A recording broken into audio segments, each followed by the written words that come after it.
नमस्ते दोस्तों, क्या दुनिया तीसरे विश्व युद्ध की कगार पर है? इसराइल और ईरान के बीच तनाव अब सीधे संघर्ष में बदल चुका है। मार्च 2026 की इन ताज़ा खबरों ने पूरी दुनिया को हिलाकर रख दिया है। लेकिन सबसे बड़ा सवाल यह है कि भारत किसके साथ है और क्या इस युद्ध की वजह से आपकी जेब ढीली होने वाली है? चलिए जानते हैं आज की इस वीडियो में, सब कुछ विस्तार से समझते हैं। भारत के लिए यह स्थिति किसी अग्नि परीक्षा से कम नहीं है। एक तरफ इसराइल हमारा बेहद करीबी रणनीतिक और डिफेंस पार्टनर है, तो दूसरे तरफ ईरान के साथ हमारे पुराने ऐतिहासिक संबंध है और चाबहार पोर्ट जैसा महत्वपूर्ण प्रोजेक्ट भी है। 2 मार्च 2026 को प्रधानमंत्री नरेंद्र मोदी ने इस बढ़ते तनाव पर गहरी चिंता जताई है। भारत ने साफ कहा है कि युद्ध किसी भी मसले का हल नहीं है और डायलॉग और डिप्लोमेसी अर्थात संवाद और कूटनीति ही एकमात्र रास्ता है।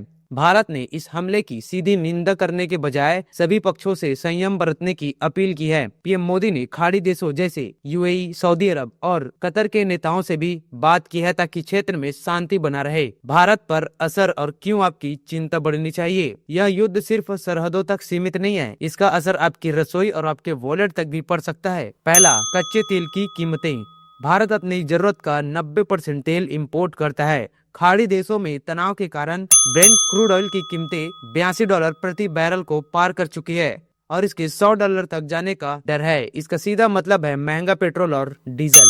दूसरा, शेयर बाजार में हलचल। युद्ध की खबर आते ही भारतीय शेयर बाजार में गिरावट देखी गई है। ओएनजीसी जैसी सरकारी तेल कंपनियों के शेयर में उछाल आया है, लेकिन निवेशकों के लिए अनिश्चितता बढ़ गई है। तीसरा, स्ट्रेट ऑफ हार्मुज। दुनिया का 20% भारत का 40% तेल इसी समुद्री रास्ते से आता है। अगर ईरान इस रास्ते को बंद करता है तो भारत में तेल की भारी किल्लत हो सकती है। चौथा, भारतीय प्रवासियों की सुरक्षा। खाड़ी देशों में लगभग 1 करोड़ भारतीय रहते हैं। उनकी सुरक्षा भारत सरकार की सबसे बड़ी प्राथमिकता है। तेहरान और अन्य शहरों में भारतीय छात्रों को सुरक्षित जगहों पर शिफ्ट किया जा रहा है। क्या भारत के पास कोई बैकअप प्लान है? भारत सरकार इस संकट से निपटने के लिए अलर्ट मोड पर है। सरकार रूस और अमेरिका जैसे वैकल्पिक देशों से तेल की आपूर्ति बढ़ाने पर विचार कर रही है। साथ ही हमारे पास लगभग 74 दिनों का पेट्रोलियम रिजर्व भी मौजूद है, जो किसी भी इमरजेंसी स्थिति में काम आएगा। विदेश मंत्रालय लगातार वहाँ फंसे भारतीयों के लिए एडवाइजरी जारी कर रहा है और सुरक्षित वापसी की योजना बना रहा है। दोस्तों, इजराइल ईरान युद्ध का असर न केवल ग्लोबल इकोनॉमी पर बल्कि हर भारतीय की जिंदगी पर पड़ने वाला है। भारत इस समय एक संतुलित रास्ता अपनाकर शांति की अपील कर रहा है। क्या भारत को इस युद्ध में किसी एक का पक्ष लेना चाहिए? कमेंट में अपनी राय जरूर दे। अगर वीडियो जानकारी पूर्ण लगे तो इसे लाइक,